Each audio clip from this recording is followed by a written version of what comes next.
लोकतंत्र के इस महत्वपूर्ण पर्व का जब स्मरण कर रहे उस समय ये भी नहीं भूल सकते कि आज मुंबई में हुए आतंकी हमले की भी बरसी है। ಭಾರತದ ಆಕಾಂಕ್ಷೆಗಳು ಮತ್ತು ಕನಸುಗಳು ಕಾಲಾನಂತರದಲ್ಲಿ ಹೊಸ ಎತ್ತರವನ್ನ ತಲುಪುತ್ತವೆ ಅಂತ ನಮ್ಮ ಸಂವಿಧಾನದ ನಿರ್ಮಾತೃಗಳಿಗೆ ಗೊತ್ತಿತ್ತು.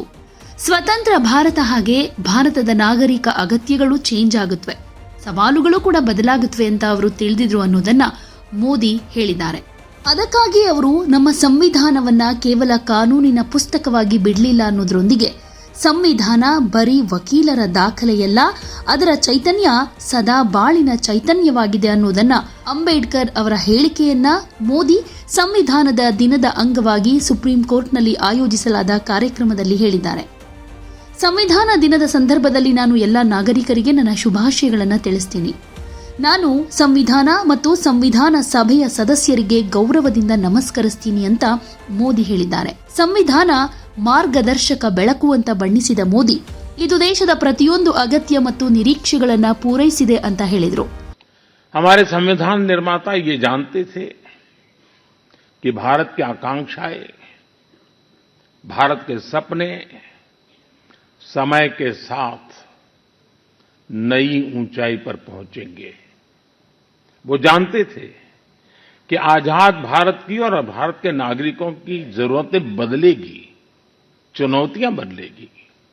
इसलिए उन्होंने हमारे संविधान को महज कानून की एक किताब बनाकर नहीं छोड़ा, बल्कि इसको एक जीवंत, निरंतर प्रवाहमान धारा बनाया. साथियों, हमारा संविधान हमारे वर्तमान और हमारे भविष्य का मार्गदर्शक है. बीते 75 वर्षों में देश के सामने जो भी चुनौतियां आई हैं, हमारे संविधान ने हर उस चुनौती का समाधान करने के लिए उचित मार्ग दिखाया है. इसी कालखंड में आपातकाल जैसा समय भी आया और हमारे संविधान ने लोकतंत्र के सामने आई इस चुनौती का भी सामना किया. हमारा संविधान देश की हर जरूरत, हर अपेक्षा पर खरा उतरा है. संविधान से मिली इस शक्ति की वजह से ही आज जम्मू कश्मीर में भी बाबा साहब का संविधान पूरी तरह लागू हुआ है. आज वहां पहली बार संविधान दिवस मनाया गया है. ಈ ವೇಳೆ ನವೆಂಬರ್ 26ರ ಭಯೋತ್ಪಾದನಾ ದಾಳಿಯಲ್ಲಿ ಪ್ರಾಣ ಕಳೆದುಕೊಂಡವರಿಗೆ ಶ್ರದ್ಧಾಂಜಲಿ ಸಲ್ಲಿಸಿದ ಮೋದಿಯವರು ಬಿಜೆಪಿ ಆಡಳಿತದಲ್ಲಿ ಭಯೋತ್ಪಾದನೆಯನ್ನ ಎದುರಿಸುವುದಕ್ಕೆ ಭಾರತದ ಬದ್ಧತೆಯನ್ನ ಒತ್ತಿ ಹೇಳಿದರು. ನಾನು ದೇಶದ ಸಂಕಲ್ಪವನ್ನ ಪುನರುಚ್ಚರಿಸುವುದಕ್ಕೆ ಬಯಸ್ತೀನಿ. ಭಾರತದ ಭದ್ರತೆಗೆ ಸವಾಲು ಹಾಕುವ ಯಾವುದೇ ಭಯೋತ್ಪಾದಕ ಸಂಘಟನೆಗಳು ಸೂಕ್ತ ಪ್ರತಿಕ್ರಿಯೆಗಳನ್ನು ಪಡೆಯುತ್ತವೆ ಅನ್ನೋದನ್ನ ಹೇಳಿದರು. ಇನ್ನು ಜಮ್ಮು ಹಾಗೂ ಕಾಶ್ಮೀರದಲ್ಲಿ ಸಂವಿಧಾನವನ್ನ ಸಂಪೂರ್ಣವಾಗಿ ಜಾರಿಗೊಳಿಸಲಾಗಿದೆ ಅಂತ ಹೇಳಿದ ಮೋದಿ, ಜಮ್ಮು ಕಾಶ್ಮೀರದಲ್ಲಿ ಸಂವಿಧಾನವನ್ನ ಜಾರಿಗೊಳಿಸಲಾಗಿದ್ದು ಈ ವರ್ಷ ಮೊದಲ ಬಾರಿಗೆ ಅಲ್ಲಿ ಸಂವಿಧಾನ ದಿನವನ್ನ ಆಚರಿಸಲಾಯಿತು. ಇದು ಸಾಧ್ಯವಾಗಿದ್ದು ಬಾಬಾ ಸಾಹೇಬ್ ಅವರ ಸಂವಿಧಾನದ ಕಾರಣದಿಂದ ಅಂತ ಹೇಳಿದರು. ಕಳೆದ 10 ವರ್ಷಗಳಲ್ಲಿ ಬ್ಯಾಂಕ್ ಬಾಗಿಲುಗಳನ್ನು ತಲುಪೋದಕ್ಕೆ ಸಾಧ್ಯವಾಗದ 53 ಕೋಟಿಗೂ ಹೆಚ್ಚು ಭಾರತೀಯರು ಬ್ಯಾಂಕ್ ಖಾತೆಗಳನ್ನು ತೆರೆದಿದ್ದಾರೆ. ಕಳೆದ 10 ವರ್ಷಗಳಲ್ಲಿ ತಲೆಮಾರುಗಳಿಂದ ನಿರಾಶ್ರಿತರಾಗಿದ್ದ 4 ಕೋಟಿ ಭಾರತೀಯರು ಶಾಶ್ವತ ಮನೆಗಳನ್ನು ಪಡೆದಿದ್ದಾರೆ. ಕಳೆದ 10 ವರ್ಷಗಳಲ್ಲಿ 10 ಕೋಟಿಗೂ ಹೆಚ್ಚು ಮಹಿಳೆಯರು ಉಚಿತ ಗ್ಯಾಸ್ ಸಂಪರ್ಕಗಳನ್ನು ಪಡೆದಿದ್ದಾರೆ. ಅವರು ತಮ್ಮ ಮನೆಗಳಿಗೆ ಗ್ಯಾಸ್ ತಲುಪೋದಕ್ಕೆ ವರ್ಷಗಳಿಂದ ಕಾಯ್ತಾ ಇದ್ರು ಅನ್ನೋ ಮಾತನ್ನ ಈ ಸಂದರ್ಭದಲ್ಲಿ ಮೋದಿಯವರು ಉಲ್ಲೇಖ ಮಾಡಿದರು. ऐसी महिलाओं को मुफ्त गैस कनेक्शन मिला है जो बरसों से अपने घर में गैस पहुंचने का इंतजार कर रही थी. हमें आज के जीवन में बहुत आसान लगता है कि घर में नल खोला और पानी आ गया, लेकिन देश में आजादी के 75 साल बाद भी सिर्फ 3 करोड़ घर ही ऐसे थे जिनमें नल से जल आता था. करोड़ों लोग तब भी अपने घर में नल से जल का इंतजार कर रहे थे. मुझे संतोष है कि हमारी सरकार ने 5-6 साल में 12 करोड़ से ज्यादा घरों को नल से जल देकर नागरिकों का और विशेषकर महिलाओं का जीवन आसान बनाया है। संविधान की भावना को सशक्त किया है।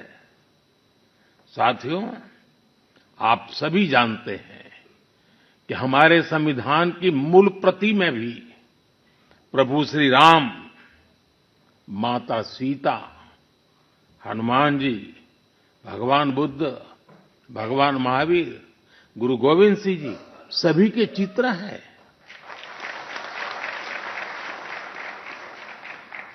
भारत की संस्कृति के प्रतीक इन चित्रों को संविधान में इसलिए स्थान दिया गया ताकि वो हमें मानवीय मूल्यों के प्रति सजग करते रहे। ये मानवीय मूल्य आज के भारत की नीतियों और निर्णयों का आधार है। भारतीयों को त्वरित न्याय मिले, इसके लिए नई न्याय संहिता लागू की गई है। दंड आधारित व्यवस्था अब न्याय आधारित व्यवस्था में बदल चुकी है। महिलाओं की राजनीतिक भागीदारी बढ़ाने के लिए नारी शक्ति बंधन अधिनियम का ऐतिहासिक निर्णय हुआ है। हमने थर्ड जेंडर को उनकी पहचान और उनका हक दिलाने के लिए भी कदम उठाए हैं। हमने दिव्यांगजनों के जीवन को आसान बनाने के लिए भी व्यवस्थाएं बनाई हैं। साथियों, आज देश का बहुत ज्यादा जोर देश के नागरिकों की ईज ऑफ लिविंग पर है। एक समय था जब पेंशन पाने वाले सीनियर सिटीजन्स को बैंक में जाकर साबित करना होता था कि वो जीवित है। आज सीनियर सिटीजन्स को घर बैठे ही डिजिटल लाइफ सर्टिफिकेट्स की सुविधा मिल रही है। करीब 1.5 करोड़ सीनियर सिटीजन्स अब तक इस सुविधा का लाभ उठा चुके हैं। आज भारत वो देश है जो हर गरीब परिवार को 5 लाख रुपए तक के मुफ्त इलाज की सुविधा देता है। आज भारत वो देश है जो 70 वर्ष से ऊपर के हर बुजुर्ग को फ्री हेल्थ केयर की सुविधा देता है। देश के हजारों जन औषधि केंद्रों पर आज 80% डिस्काउंट पर सस्ती दवाइयां मिल रही हैं। एक समय में हमारे देश में इम्यूनाइजेशन की कवरेज भी 60% से भी कम थी। करोड़ों बच्चे हर साल टीकाकरण से छूट जाते थे। आज मुझे संतोष है कि अब मिशन इंद्रधनुष की वजह से भारत में इम्यूनाइजेशन की कवरेज 100% पहुंच रही है। आज दूर सुदूर के गांवों में भी समय पर बच्चों का टीकाकरण हो पा रहा है।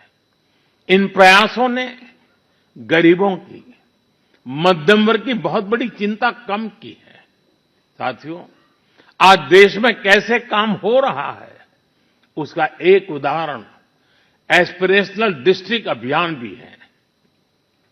देश के 100 से अधिक ऐसे जिले जिन्हें पिछड़ा कहा जाता था, हमने उन्हें एस्पिरेशनल डिस्ट्रिक्ट माना और वहां हर पैरामीटर में विकास की गति तेज की गई है। आज देश के अनेक एस्पिरेशनल डिस्ट्रिक्ट दूसरे जिलों से बहुत बेहतर कर रहे हैं। अब इसी मॉडल के आधार पर हमने एस्पिरेशनल ब्लॉक प्रोग्राम भी शुरू किया है। साथियों, लोगों की रोजमर्रा की जिंदगी से परेशानियां खत्म करने पर भी आज देश का बहुत ज्यादा जोर है। कुछ साल पहले तक भारत में 2.5 करोड़ घर ऐसे थे जो शाम होते ही अंधेरे में डूब जाते थे। उन घरों में बिजली कनेक्शन ही नहीं था। सबको बिजली का मुफ्त कनेक्शन देकर देश ने उनके जीवन को रोशन कर दिया है।